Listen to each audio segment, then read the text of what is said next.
আসসালামু আলাইকুম। আজকে তোমাদের জিকে ক্লাস 24 নাম্বার করব। আজকে করব হলো BGS fifth chapter lesson 1 to 3 and GK করব হলো লিটারেচার করব জিপি 121 অ্যান্ড 122। এটা হলো তোমাদের মার্ক করে দিয়ে দিব কোনটা ইম্পর্টেন্ট না, সেগুলো তোমার বাসায় লিখে লিখে মুখস্থ করে ফেলবা।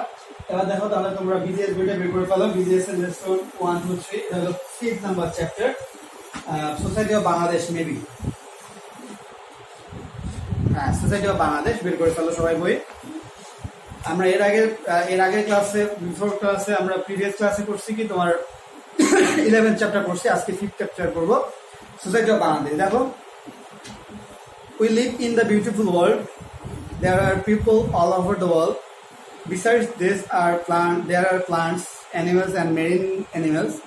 In the midst of these animals, man has achieved supremacy by dint of his intelligence. In the primitive period, man has helpless in the face of animals' attack, natural disaster, and other perils. To survive and to fulfill the demand of life, they felt the necessity of mutual cooperation. Thus, in the process of developing mutual cooperation, man built up society. By reading the lesson of this chapter, we shall learn about the society and civilization process of Bangladesh. What society is and how it developed. কিভাবে society তৈরি হয়েছে, কিভাবে কি সেটা পড়বো। Lesson 1, concept of society. Man cannot live alone, they live in groups to lead a safe and sound life. As a result of living together, friendship and kin relationship are form among them. একসাথে থাকার কারণে একটা কিন relationship and ফ্রেন্ডশিপটা তৈরি হয়। এটা mark করে নিতে পারো। Different social relationship like help and cooperation, sympathy and mutual reliance develop among them. All this are a social relationship. এরপরে লাইনটা মার্ক করবা, human race living together in harmony is called society. যখন একজন আরেকজনকে help করে তোমার leave করবে, বসবাস করবে, তখন তাকে বলা হবে কি society. So small institution and organization such as family, clan, club, cooperative are parts of a society. We notice the tendency of living together not only among human beings but also among animals and insects. For example, elephants live and move in groups. তারা একসাথে থাকার জন্য, বেঁচে থাকার জন্য তারা মানে group করে তারা মুভ করে। If a crow falls in danger, all the crows come to his rescue. Bees make beehives and white ants make ants to live together in harmony. তারা দেখবে যে বেঁচে থাকার জন্য তারা একটা ভিটির মতো তৈরি করে, উঁচু একটা জায়গা তৈরি করে, সবাই ওই অ্যান্টগুলো সব ওইটার ভিতরেই মানে বেঁচে থাকে আর কি। We live in a certain family consists of parents and children, or it is formed by the combination of bond and activities of parents, children, uncle, aunts, grandparents and other persons. Family is the first phase of forming a society. এটা mark করে না যে what is the first phase of forming a society, এটা হবে কি family. In ancient time there was nothing like family before the society was formed. Man had to live fighting with hostile environments, so people felt the necessity of living together to collect food and to save themselves from the attack of furious animals. Thus man formed society from family and from clan, community and nation. Thus large society emerged from small units. Normally there are two characteristics of a society to mark right now. How many characteristics of a society? Two characteristics. First, man lives together, and secondly, there are purpose behind their living together. মানে প্রথমটা হলো কি তারা একসাথে leave করে, আর সেকেন্ডটা হলো এই যে তারা একসাথে লিভ করতেছে তার পিছনে একটা মানে বিহাইন্ড দ্য সিনে একটা কি থাকে, একটা রিজন থাকে। সেটা হতে পারে মনে করো কোনো হিংস্র প্রাণী থেকে, অ্যানিমেল থেকে বেঁচে থাকার জন্য, বা ন্যাচারাল ডিজাস্টার থেকে বেঁচে থাকার জন্য, এটা হতে পারে। Therefore, by society we mean man's mutual relationship on the ground of which he lives for social, special purposes and needs for living together. Lesson 2. Impact of natural and geographical environment of social life. Human's life is influenced by natural and geographical environment. Man sometimes influences the environment, but he is controlled by the environment most of the time. That is why the impact of environment is distinct of the ways of life, manners and culture of a society. Rivers simply human lifestyle. Simplify human lifestyle measures civilization of the world developed on the bank of rivers. এটা mark করে নাও। For example, Hindu civilization developed on the bank of the river Sindhu.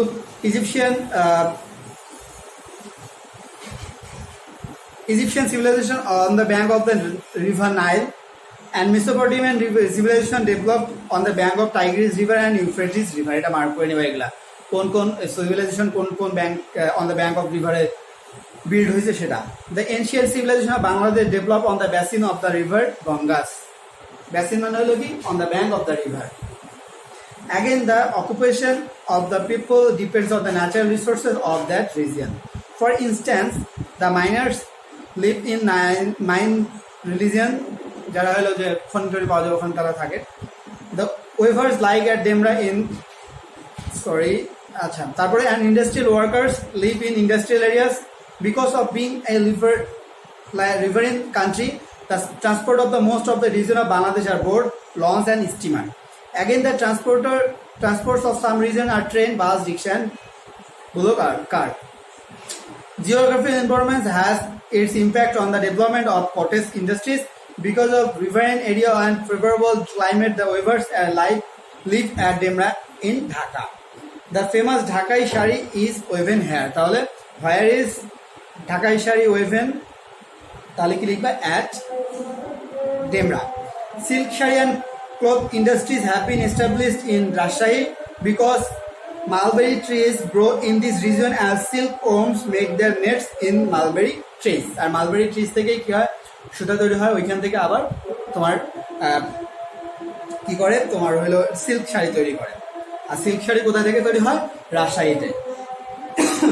The molasses of Faridpur, chomchom of Porabari, monda, sweet meat of Muktagacha, sari of Tangail, honey of the Sundarban, shitalpati of Sylhet are related to the geography environment of those regions. এটা mark করে কোন কোন এলাকা কোনটার famous. যেমন molasses হলো ফরিদপুর, চমচম হলো পোড়াবাড়ি, তারপর হলো মন্ডা হলো মুক্তাগাছা, শাড়ি হলো টাঙ্গাইলের। The famous muslin industry of Sonargaon also developed due to geographical environment and availability of raw materials. বিখ্যাত মুসলিম ফেমাস মুসলিম শাড়ি হলো তৈরি হয় কোথায়? নারায়ণগঞ্জে, Sonargaon, Narayanganj. Geographical environment also influences dress and dwelling. People of cold regions wear warm silk cloth, while people of tropical regions put on tight cotton cloth. The people of the place where earthquakes take place frequently make their houses with oats. Industries and urbanization develop easily where there is advanced transportation. Because of good waterways, industries were set up at Narayanganj from long ago. এবার পড়বো lesson 3 and 4 এর আমরা half পড়বো আজকে। Half বলতে কি in hunting and food gathering society বন্ধ করবো। Different stages in the evolution of society, hunting and food gathering, horticulture and pastoral society. এগুলো পড়বো। Society is changeable. The old society was not like our present day society. The society of today's Bangladesh is the result of a long gradual evolution. In course of time, with the development of knowledge and science, the old society quickly changed and modern society of today was formed. Society will change more in future. With the passage of time, the changes of society can be divided into 6 types. Eta mark kore nao. They are hunting and food gathering society, horticultural society, pastoral society, agrarian society, industrial society and post-industrial society. Mark kore nao egla. Ebar আমরা first পড়ব হলো hunting and food gathering society. Hunting and food gathering society is the oldest organised society. এটা হলো সবথেকে oldest, এটা mark করে নিবা। At that time there were no permanent house. তখন পার্মানেন্ট হাউস ছিল না।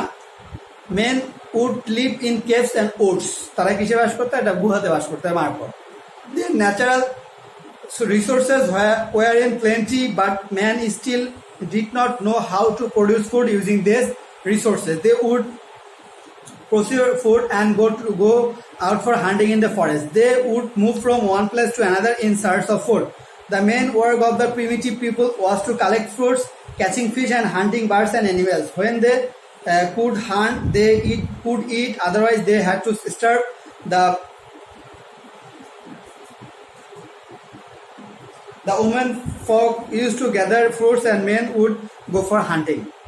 এটা মার্ক করে নাও। The strongest man in the group was obeyed as chief of the group, এটা মার্ক করবা। At that time, stone was the only tool for hunting. For this reason, this society is called prehistoric or Stone Age society. The remarkable tools of this society were knots, spear, harpoon for catching fish, and needles made of bones. Mark people used bark of trees, peppers, herbs, and hide to protect themselves from the cold, sun, and rain. The people of this society could from no strong organization or institution. তো এটা পড়ে ফেলবা, আর যেগুলো যেগুলো mark করে দিলাম ওগুলো একটু মস্ত করে নিবে। এবার জিকে গাইডটা বের করো, লিটারেচার বের করবা, জিপি 121 and 122। আমি মার্ক করে দিব, যেগুলো বলবো, যেগুলো নাম বলবো ওগুলোই শুধুমাত্র মার্ক করে ফেলবা, ওগুলোই মুখস্থ করে ফেলবা বাসায় লিখে লিখে। দেখো ঈশ্বরচন্দ্র বিদ্যাসাগর 121 নম্বর পেজ বের করো, এখানে মার্ক করবা ঈশ্বরচন্দ্র বিদ্যাসাগর, প্যারীচাঁদ মিত্র, বঙ্কিমচন্দ্র চ্যাটার্জি, মীর মোশাররফ হোসেন, শরৎচন্দ্র চ্যাটার্জি। আর এটাকে শরৎচন্দ্র চ্যাটার্জিকে চট্টোপাধ্যায় বলা হয়, সমস্যা নাই, চ্যাটার্জি আর চট্টোপাধ্যায় একই কথা।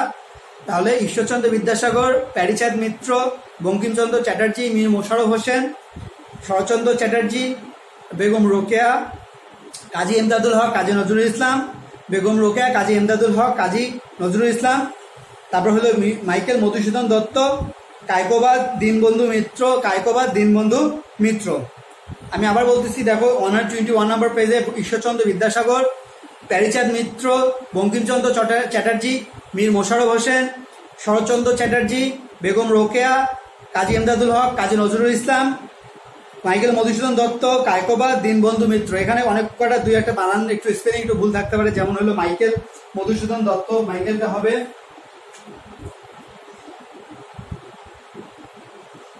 মাইকেল মধুসূদন দত্ত। তারপরে আর ভুল আছে, সমস্যা নেই, বাকিগুলো মোটামুটি চলবে। আর হলে এখানে কোশ্চেন আসতে পারে যেভাবে, যে বলতে পারে যে হু রোড শকুন্তলা, তখন কি লিখবা ঈশ্বরচন্দ্র বিদ্যাসাগর। তারপর বলতে পারে Shakuntala is what type of book, তাহলে কি বলে ট্রান্সলেটেড বুক। আবার যেমন বলতে পারে যে হু রোড কপালকুণ্ডলা, তাহলে কি লিখবা বঙ্কিমচন্দ্র চ্যাটার্জি। তা বলতে পারে যে Kapalkundala is what type of book, তাহলে কি লিখবা নোভেল। এরকম আসতে পারে। এবার দেখো 122 নাম্বার পেজ, দেখো সৈয়দ ওয়ালিউল্লাহ, মুনির চৌধুরী, জসিমউদ্দিন, রবীন্দ্রনাথ ঠাকুর, সত্যেন্দ্রনাথ দত্ত, বেগম সুফিয়া কামাল, জীবনানন্দ দাশ। আবার দেখো আবার বলতেছি সৈয়দ ওয়ালিউল্লাহ, মুনির চৌধুরী, জসিমউদ্দিন, রবীন্দ্রনাথ ঠাকুর, সত্যেন্দ্রনাথ দত্ত, বেগম সুফিয়া কামাল, জীবনানন্দ দাশ, আবু ইসহাক, শওকত ওসমান, হুমায়ুন আহমেদ, মানিক বন্দ্যোপাধ্যায়, সুকান্ত ভট্টাচার্য আর সৈয়দ মুস্তফা আলী। 122 পৃষ্ঠার 122 নাম্বার পেজে এগুলো মার্ক করে নাও, যে সৈয়দ মুস্তফা আলী, সুকান্ত ভট্টাচার্য, মানিক বন্দ্যোপাধ্যায়, হুমায়ুন আহমেদ, শওকত ওসমান, আবু ইসহাক, জীবনানন্দ দাশ, সুফিয়া কামাল, সত্যেন্দ্রনাথ দত্ত, রবীন্দ্রনাথ ঠাকুর, জসিমউদ্দিন, মুনির চৌধুরী এবং সৈয়দ ওয়ালিউল্লাহ। আর তোমরা কি করবা, এগুলো বাসায় লিখে লিখে মুখস্থ করবা, কারণ এগুলো একটু মুখস্থ করা কঠিন হয়ে যাবে, ডিফিকাল্ট হয়ে যাবে। এই জন্য করবা কি, তোমরা বাসায় লিখে লিখে, কারণ 3-4 বার পড়ার থেকে কিন্তু লেখাটা অনেক বেশি বেটার। এই জন্য লিখবা, বারবার লিখবা, দেখবা যে তোমার এমনিতে মুখস্থ হয়ে গেছে, আর সহজে ভুলবা না। আর এমনিতে তুমি যদি এমনি মুখস্থ করো তাহলে দেখবা যে অত বেশি মনে থাকবে না। এই জন্য কি লিখবা আর মুখস্থ করবা, লিখবা আর মুখস্থ করবা। এই জন্য তাহলে আজকে তোমাদের এই দুইটা পড়ে ফেললাম, এগুলো একটু বাসায় মুখস্থ করে ফেলবা। আর সবাই ভালো থাকবে, ইনশাল্লাহ তোমাদের কোনো প্রবলেম, মানে ইনশাল্লাহ তোমাদের সাথে নেক্সট ক্লাস দেখা হবে। আর কোনো প্রবলেম হলে অবশ্যই আমাদের ফেসবুকে কমেন্ট করে জানাবা। আল্লাহ হাফেজ।